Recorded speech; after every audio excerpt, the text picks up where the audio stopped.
my story is, I always find incredibly inspirational, and really my parents I have to look to and thank for our success and the ability to be here. Essentially, in 1976, we were one of the first 48 families to be allowed to be settled in Chicago from the former Soviet Union.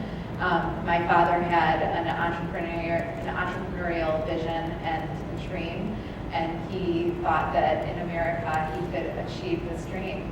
He was a mechanical engineer. My mother was a bookkeeper in a restaurant.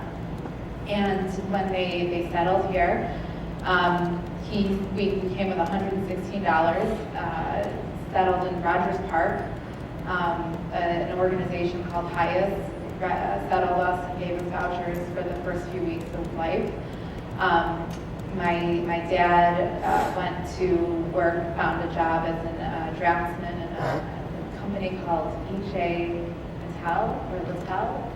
It doesn't exist anymore, but my mother realized that the food, even though plentiful in the United States,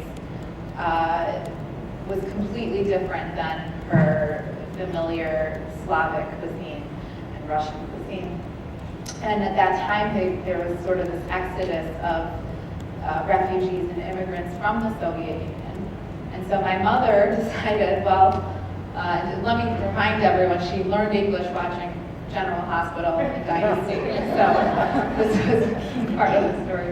And she decided that she was going to open a Russian deli that catered to all of the new immigrants coming to Chicago to live.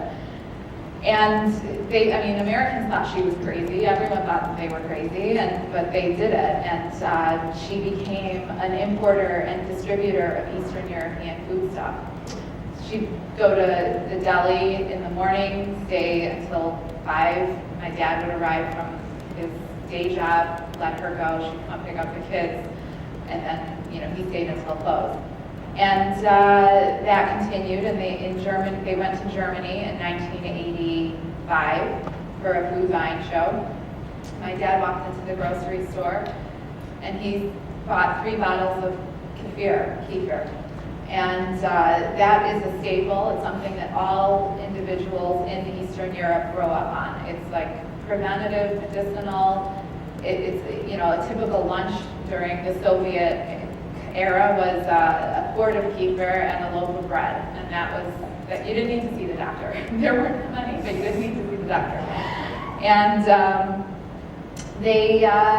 my dad said, "Gosh, America has everything, but it doesn't have kefir." And it's a 2,000-year-old drink that survived based on folklore, based on storytelling, based on kind of babushkas making it for their children, for their grandchildren. And he said, I'm going to make kefir in America. My mom said, well, why don't you make it? You were a mechanical engineer. You build the machines, build the factory, and I'll sell it in my food distribution facilities.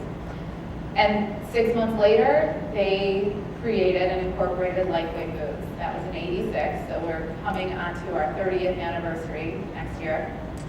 The interest for this story was huge, and all the media was kind of talking about this crazy American immigrant that comes to America with this dream. And he needed more capital to grow, and somebody said, well, why don't you go public? And he went to the local library, the Skokie Public Library, researched what that meant, and took the company public in 1988. Just like that. There's this can-do spirit, and it continues to be alive in Chicago. And so, things continued. I had no interest in joining the family business. I grew up in it. I went to all the fancy food shows at McCormick Place and at Javits Center, and I went to O'Hare to pick up containers of all sorts of food stuff from around the world. My playground and vacation time was really my mom's deli and warehouse and my father's factory, and I had no interest in going into the food business. I was planning on becoming a social psychologist, and serendipitously, like these stories usually end up, I found my calling. The bug hit me, no pun intended, because he was loaded with good bugs. And I found myself in my dad's office being incredibly inspired by the work he was doing, his dream of bringing kefir into all the American, the refrigerators around the country, and the way that he was talking about, empowering consumers with information around the impact of food and how it impacts your body and gut health and the importance of bacteria and probiotics, which is something no one was talking about, 15 years ago, 20 years ago. Americans were terrified of bacteria. Yogurt was relatively new. Cultured foods was non-existent essentially in the U.S. And I still say the consumption is incredibly low, and it's nothing but ways to go to reach consumption. And so I went full time at my dad's. I was right out of college, a year into graduate school, and worked with him side by side for about 5 years. And he died suddenly in 2002. I became the CEO at the age of 27. And, of course, no one believed that I could do it, but I would say that the consumers in Chicago and the support that I received in Chicago of really strangers just rooting for us, buying our products, lifting us up, putting us on their shoulders, and making sure that we continued and survived is really heartwarming. And, of course, that continued, around the country. And, we're incredibly grateful and feel proud to be able to lead the effort in healthy eating and access to healthy foods and, just getting that information, supporting the science, or I guess disseminating the science that's coming out around the benefits of probiotics. We don't even know the impact that it has. The science is remarkable and miraculous, and everything from supporting your immune system to gut health to even depression and stress and anxiety. So there's still a lot of information, a lot of work to do, but I think we're getting there.